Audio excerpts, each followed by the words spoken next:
Like The Bible says that the Father is spirit, right? what I mean, you made it. You said that they get the same will, which is Hold incorrect. on, please. In John 4:24, Jesus says the Father is spirit, right? Yes. Do spirits have flesh and bone? No. So then they're not physical. They don't have a physical image. No, they do have a physical image. Hello, amazing viewers. Welcome back to Religious Insight. On today's episode of this debate with Godlogic, a self-acclaimed Hebrew Israelite make a fool of himself in a debate with Godlogic. Let's watch this video to find out what actually happened. Hello. Hi. How you doing, brother? Shalom. Shalom. Um, we all doing is Jesus God, correct? Yep. In Psalms 110, does it say that Jesus Christ is a priest forever? Yep. Do a priest serve a deity? Yes. Okay, so Jesus Christ is a priest forever, so he serves a deity, correct? He serves the Father. Okay. Is the priest co-equal with the deity? Jesus is. This priest is. Is there Our priest is co-equal with the Father. is there a verse that says what you said just now? Yeah. What verse says that? Yeah. What verse is that the priest what verse? deity is co-equal with the deity that he serves? Well, I'm going to show you that Jesus is co-equal with the Father. Is that okay? Sure. Okay. So I'm going to go to Hebrews. Hebrews 1. I'm going to go to Hebrews 1. We're going to read verses 1 to 3. Whoops. Who's that? Who's that guy? Who's that guy? All right. Hebrews 1 to 3. Hold on a second. Let me close this out. Okay. All right, so it says, long ago and many times, in many ways, God spoke to our fathers by the prophets, but in these last days, he has spoken to us by his Son, whom he appointed the heir of all things, through whom also he created the world. All right? He is the radiance of the glory of God and the exact imprint of his nature, and upholds the universe by the word of his power. So, and after making purifications for sins, he sat down at the right hand of the majesty on high. Now, it says here that he is the exact imprint of the nature of God, right? So that means that everything that God is in his nature, Jesus is as well. It's co-equal. It says imprint. Yep. So God made man in his own image, in his own imprint. Right? Yes or no? Not in his own imprint, no. But at the same time, we're not the exact image of God. We're not the exact image of his nature or imprint of his nature. Jesus is the exact imprint of his nature. So whatever God is, whatever the Father is at his core, that's what Jesus is as well. Wait, so was Jesus Christ flesh? He became flesh. But you're asking another question right now. No. Do you see here? You see here how it says that he is the exact imprint of the Father's nature? I see what it said. You're not following what I'm saying. You're mentioning someone that was a human being. No.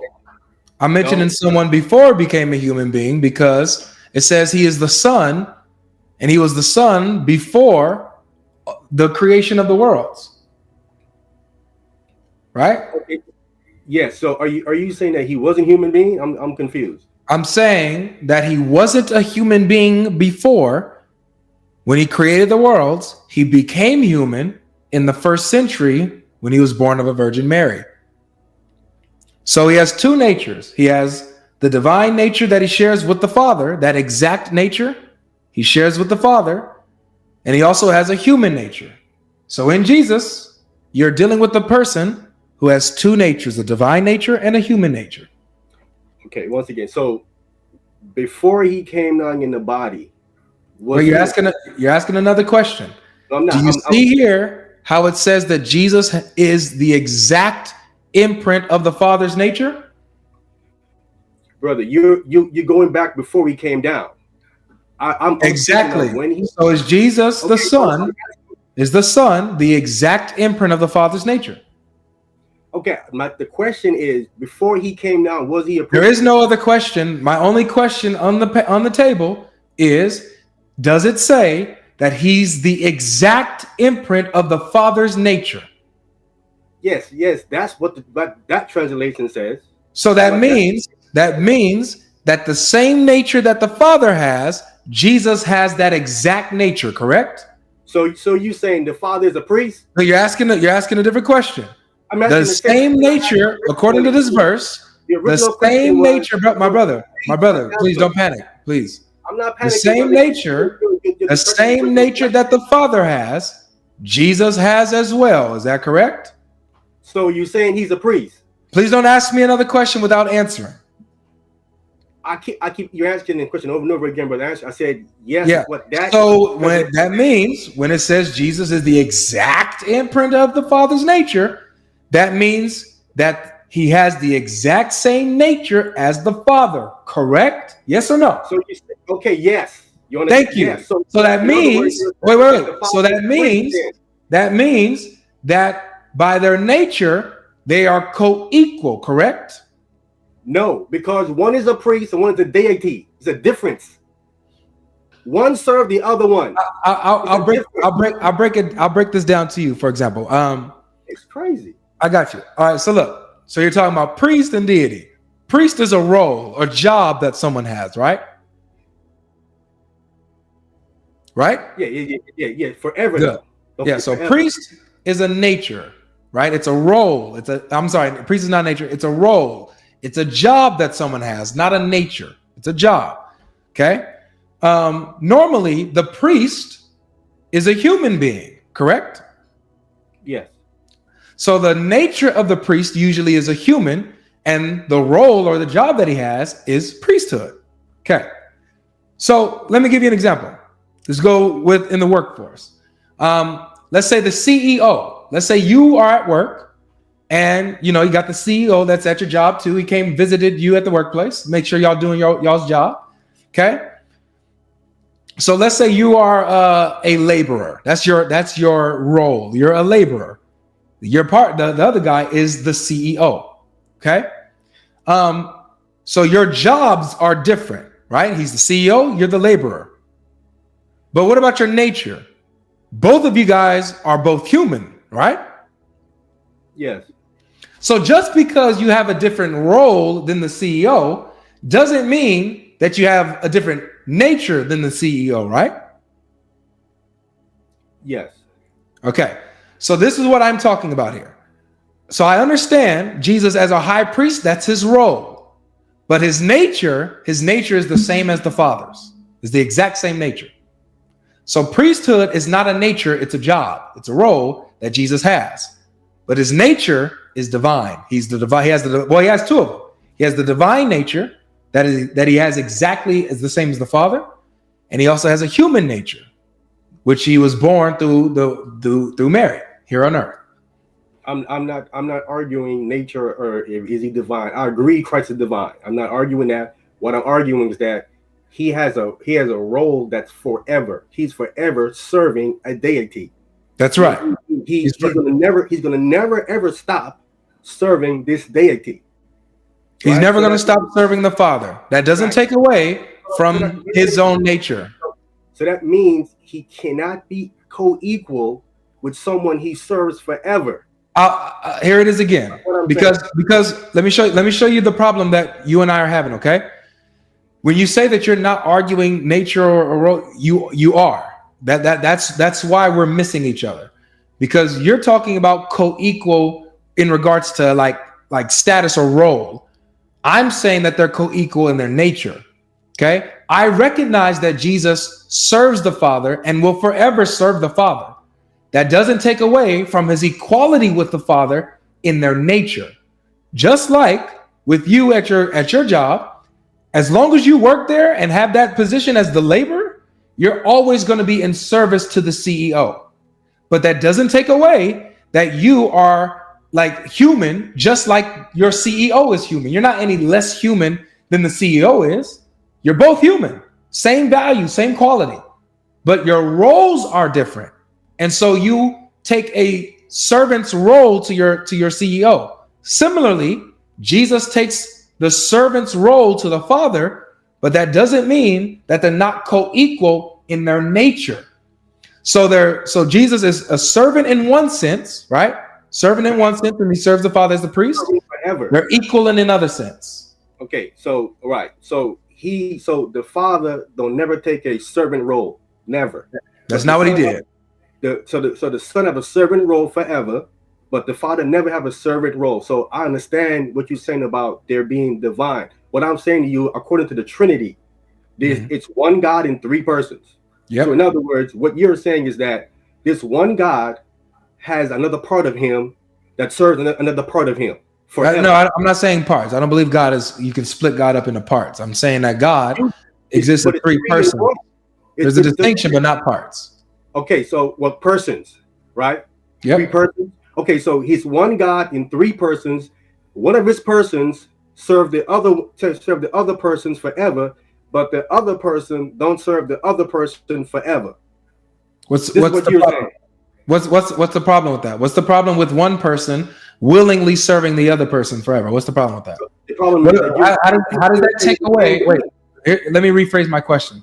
Okay. How does that take away the fact that both persons are co-equal in their nature? Because you're saying that they are one God. One God. Mm-hmm. What you're saying they're one God, but then you also say that but in three persons.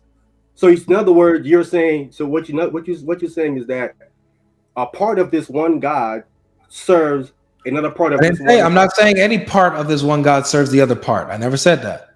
That's not, please, as we continue this conversation, I won't represent you. I'll try my best never to. Please don't do that to me. That gets annoying after I've repeated myself. So don't say that again, respectfully. Okay? Please. So I believe that one person of the Godhead serves the other person. All right, and brother, I don't mean to disrespect you. The reason why I'm using that word is because if we're talking about one God, I mean he had like you are one body, but you had parts on your body, correct? My makeup is not like God's makeup. I am a composite being. I'm a composite being. God is not. God don't have a hand, 2 hands, and 2 foot. You don't have that? No, not literally. Oh, so how did God make man in his image if God didn't look like that? Because it's not a physical image. It's his characteristics. Man, he's given men authority. He's given man intellect. He's given man judgment. He's given man creativity, right? So in these ways, morality. In these ways, we are made in the image and likeness of God. We're supposed to be his representatives on the earth. Not that we look like God physically. That's impossible. So when Jesus Christ said, and it says he's the image of the Father and he looked like us, he never said that he looks like us. No. I said when Jesus Christ says he's the image of God and he looked like us, you saying God looked different than that? Yeah, I'm saying that God doesn't have a visible image. He's invisible. He's spiritual. He's not a physical being. He doesn't have body parts. That Jesus Christ is the image of the Father, right? Yeah, and what does that mean? It means that everything Jesus is, character-wise, how he is, the decisions he makes, the moves he makes, his will, all of that is exactly how the Father is. That's what that means. Not that the Father has a physical image. But that can't be true because Jesus Christ's will was not to go on the cross. The Bible says that the Father is spirit, right? What I mean, you made it. You said that they get the same will, which is incorrect. Hold on, please. In John 4:24, Jesus says the Father is spirit, right? Yes. Do spirits have flesh and bone? No. So then they're not physical. They don't have a physical image. No, they do have a physical image. That's why the text says God made man in his image. I appreciate it, man. Thanks for coming. No problem. Got you. How you doing? I don't know how to say your name. Dodabahu. Dodabahu, you're on the panel. Oh, sorry. Can you hear me? I can hear you just fine. How are you doing? Okay, I was on another tab. I didn't realize I was up. It's all good. You're not a Trinitarian, right? No, I'm a non-Trinitarian. Love your show though. You be Thanks, cooking. You be cooking the Muslims. man. I try to, man. I got to So re up with my seasoning. yeah. So basically, my position on the Trinity is, I believe that the Bible teaches there is a triune God. However, to me, it seems the Trinity is more of an eisegesis of Platonic philosophy onto that idea. Kind of formalize it some more. Okay. So you do believe biblically that the Trinity is there, that the concept of one God existing as three distinct persons, Father, Son, and Holy Spirit, co-equal, co-eternal, as the one God, you believe that that is biblical. Yes. So then you are a Trinitarian. Yeah, I just, don't exactly hold to everything the doctrine says. Well, if you're a Trinitarian, bro. So I mean, All right. I'm trying to bring up people who are not Trinitarian. You're a Trinitarian, though. You got it. Okay. You take care, bro. God bless. Welcome back, guys. Thank you for watching this video. Don't forget to share this video with your friends and your family. Subscribe to this channel if you have not done so, and like this video as well. It is possible to have a zeal without knowledge. This young man here has proven that to us in this video, that he has the zeal but no proper knowledge to back up his zeal. It is beyond me how people can believe that a God is all powerful and he can do all things, and yet try to deny some of his doings. For the fact that your mind is limited as a human being, that does not mean that the potency of the power of God can be reduced. We as humans, we have limitations when it comes to our thinking capacity. So most people think that the potency of the power of God is as limited as their mind. So they try to box God into the level of their thinking faculty. If God can make man in three components of spirit, body, and soul, what then stops him from existing in three forms? So these are important questions that when you begin to ask most of them, they cannot give you any reasonable answer. I think the major problem is that they have failed to approach the Bible to learn and not to judge. If you approach the Bible with the mindset to find fault, you will surely find one, because the Bible is a prophetic book. What a verse says to you, it can give someone else a different meaning. So most people approach the Bible from the context of a textbook or a storybook. Once you approach the Bible like that, you will never find what you're actually looking for. Also, many of them have failed to compare the Old Testament with the New one. The prophecies of the Old Testament are being fulfilled in the New Testament. So it's just like a continuation. And most of these Jewish men and Jewish people, what they do is that they only take the Old Testament and exclude the New Testament. So they lack understanding of what the full context of what the New Testament is actually talking about. And it takes a lot of humility to understand the Bible, but their arrogance of what they believe they know have been a major source of their confusion. I believe Avery did a very good job, but it is difficult to convince someone whose heart has been set in stone. Guys, thank you for watching this video. Don't forget to share this video with your friends and your family. Subscribe to this channel if you've not done so. Thank you for watching. Love to see you in our next video.